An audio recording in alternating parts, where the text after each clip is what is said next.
Raiders Nation, it's time. The 2025 NFL Draft is almost here, and today I'm breaking down my final Raiders mock draft. It's been months of watching tape, studying prospects, and imagining what the future of the silver and black could look like. This isn't just a prediction. It's a vision of how the Raiders can build a winning team from the ground up. Now, before we dive into this exciting draft breakdown, make sure you subscribe to the channel, drop a like, and smash that bell icon so you never miss an update. We've got everything Raiders coming your way. You don't want to miss it. All right, let's get to it. The Raiders have 9 total picks in this year's draft, 1 in almost every round, and 3 in the 6th. I kept this mock realistic, with no trades, just the actual picks the Raiders have. Why? Because in real life, trades aren't as easy or common as those online simulators make them seem. And if you love the Raiders like I do, if you breathe silver and black, you'll want to be here with us live during the NFL Draft. We went nearly 21 hours last year bringing you every pick, every reaction, every Raiders move before you saw it on TV. So again, hit that subscribe. Now let's talk picks. The first 5 off the board: 1 Cam Ward, Titans 2, Travis Hunter, Browns 3, Abdul Carter, Giants 4, Will Campbell, LSU 5, Mason Graham, Michigan. That left the Raiders with a big decision. Do we go with Ashton Jeanty? How about Armand or Will Johnson? Or maybe there's a hidden gem waiting. Let me know in the comments. Type AM for Armand, AJ for Ashton Jeanty, WJ for Will Johnson, or other if you've got someone else in mind. This is the moment where the future begins, and we want you in the conversation. Let's talk about a big decision in this mock draft. Who should the Raiders pick? There's been a lot of buzz around Ashton Jeanty, and I get why. But there's also plenty of love for Armand, and after thinking it through, I'm going with Armand, the offensive tackle from Missouri. In my opinion, Armand is the best offensive tackle in this draft class. If you're looking for a player who could become the next Tristan Wirfs, the tackle John Spytek drafted for Tampa Bay, then Mew is your guy. Now, I know a lot of people are crazy about Jeanty, but there are scouts who actually have Armand ranked higher than Jeanty on their boards. Tom Downey says that Mew moves well for his size and has great balance, which helps him in pass protection. His weakness: powerful edge rushers can challenge him, but that's something that can be worked on. If I'm picking for the Raiders, I'm thinking long-term. Mew has all the tools to help turn the Raiders' offensive line into a top 10 unit. We've got a deep running back class, so we can grab a running back later. Plus, with Mew joining players like Colton Miller and Dylan Parham, that's a lineup that could dominate. Dane Brugler from The Athletic compares Mew to Troy Fautanu, another tackle prospect who has been on the radar. The fact that Mew can control his movements and finish plays shows he's got the skills to be a starting tackle in the NFL for years to come. For the Raiders, Armand Mew is the perfect pick at number 6. Now, let's talk about what the Raiders need to do next in this draft. With the wide receiver market heating up, especially after rumors of a wide receiver run, I knew I had to act fast. So, I'm going with Jaden Higgins. Adding him to the Raiders' offense alongside Jakobi Meyers and Brock Bowers creates a dynamic trio that could cause serious problems for opposing defenses. Sure, some people aren't as high on Higgins as others, but I see a lot of potential here. At 6'7", with a massive wingspan and excellent hands, just 3 drops over the last 2 seasons, he's a beast in contested catches. While he's not the fastest route runner, his ability to run a full route tree makes him a perfect fit for the Raiders. He's also a solid target for Geno Smith, someone who can make accurate throws. Last season, Higgins caught 87 passes for 1,183 yards and 9 touchdowns, numbers that show he's capable of being a big-time playmaker. With Higgins added to the mix, the Raiders' receiving core looks even stronger. Jakobi Meyers is still the number 1 guy, but now Higgins takes on the number 2 spot, freeing up Trey Tucker to excel as a slot receiver or a deep threat.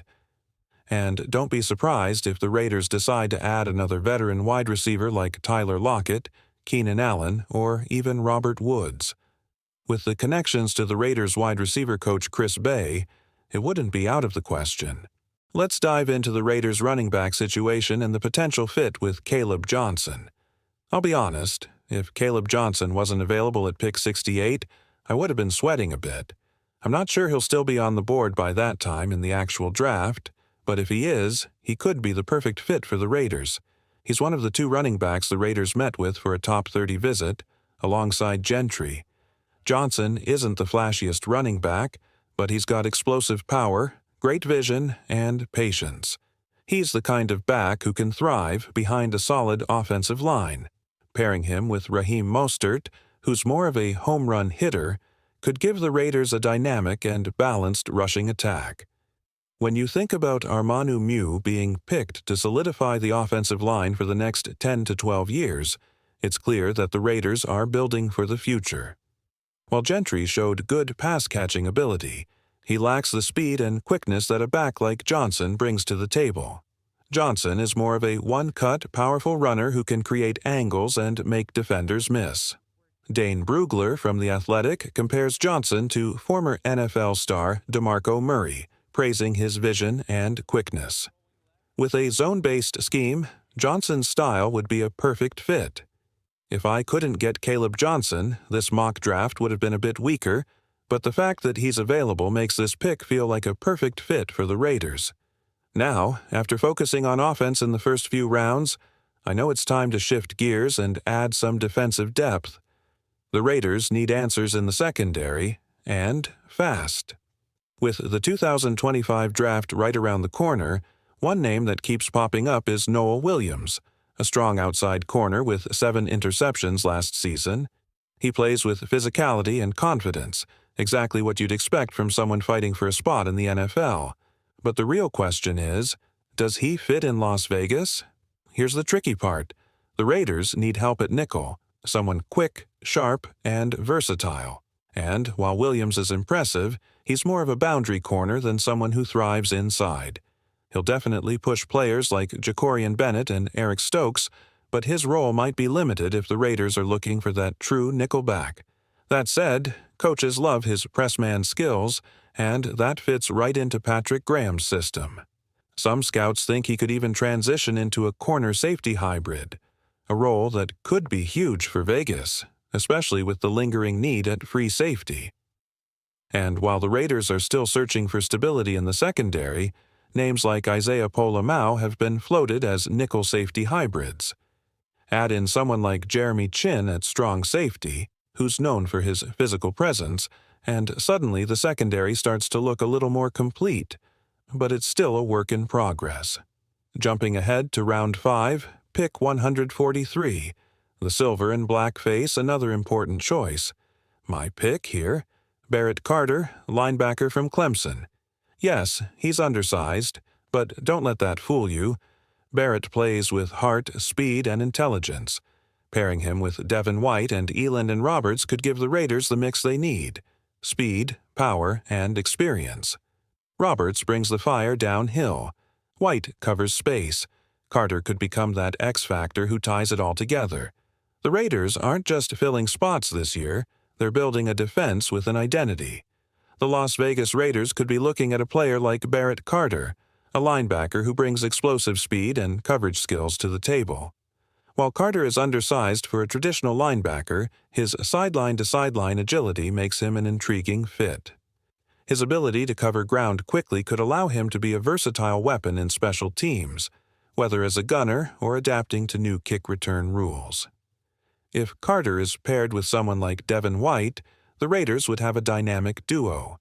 While White is known for his power, Carter offers a lighter, faster touch that could complement him perfectly. Think of it as a more refined version of Amari Gaynor, a player the Raiders have shown interest in. Carter could become an exciting asset for the team if they draft him in round 5. Heading into round 6, the Raiders still have 3 picks left, and the draft is taking an interesting turn. After building their offense with earlier selections, the focus now is on defense and finding those hidden gems. But there's one burning question. Will the Raiders go for a quarterback? The name that keeps coming up is Quinn Ewers. Reports have linked the Raiders to him in round 2, But here's the thing. If Ewers is taken on day 2, I would be disappointed. While I'm not the biggest fan of his playstyle, I understand why the Raiders might be interested. He has ties to Steve Sarkisian, and that connection could play a big role in the Raiders' decision-making. If the Raiders draft Ewers, it's likely to give him time to develop behind Geno Smith for a few years. That being said, Ewers may not be available at the Raiders' pick in round 6, especially with so many teams prioritizing quarterbacks. If names like Tyler Shuck, Jalen Milroe, and Shedeur are gone early, the Raiders might just miss out on him. It's always a mystery when it comes to quarterbacks, especially after watching how Malik Willis slipped in the draft a few years ago. Will Ewers follow the same path? Could this be the season where the Raiders take a quarterback like Quinn Ewers? He definitely has the arm talent, and he could thrive in a system like Chip Kelly's, but the question remains, is he ready to play now? The truth is, Ewers still needs a lot of development, and I personally believe the Raiders might be better off selecting someone like Kyle McCord over him. Let's move on to the Raiders' pick in round 6 at 213. At this point, it's time to look for players that have the potential to contribute, even if they're a bit under the radar. One name that stands out is Caleb Ransaw, a safety corner hybrid out of Tulane. Ransaw is known for his competitiveness, with 31 tackles and 2 pass breakups. While he may not be as athletic as some of his peers, he brings toughness and versatility to the table. Think of him as a thicker version of Amick Robertson. The Raiders could use him near the box or even in special teams, where his toughness would shine. Some people view Ransaw as a potential round 4 or 5 pick, but he's a player whose versatility could make him valuable for the Raiders.